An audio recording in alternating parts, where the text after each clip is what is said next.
təəssüf olsun ki, sosial şəbəkələrin kiberbullying, kiberzorakılıq, sonra eyni zamanda da insan vətəndaş hüquqlarının pozulmasına gətirən instrumentə çevrilibdir.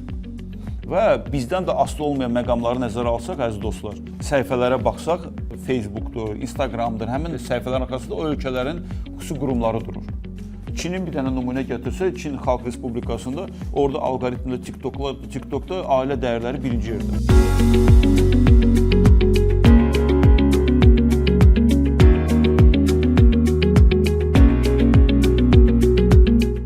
Hər bir blogerin əgər işləyirsinizsə, onun kodeksi olmalıdır. Fikirləşmirik, mən bunu örtməliyəm üzünü ya yox, elə üzünü bağlayır ki, yəni özümü bir əziyyətə salmayım. Bir mənalı şəkildə o, xoş niyyətli olan informasiyalarda uşaqların üzü bağlanmamalıdır. O da jurnalist kodeksinə ziddir və o da düzgün deyil.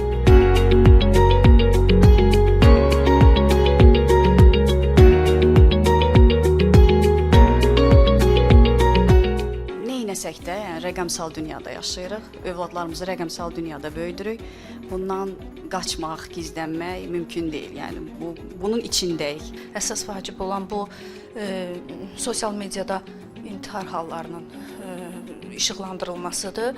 Hansı ki, ictimai televiziyada bu istiqamətdə öz sözünü deyir və biz belə xəbərləri maksimum çalışırıq ki, tirajlamayaq. Azərbaycana köçəndən sonra çalışıram ki, daha çox sosial mediada uşaqlarla bağlı yenə də aktiv olum.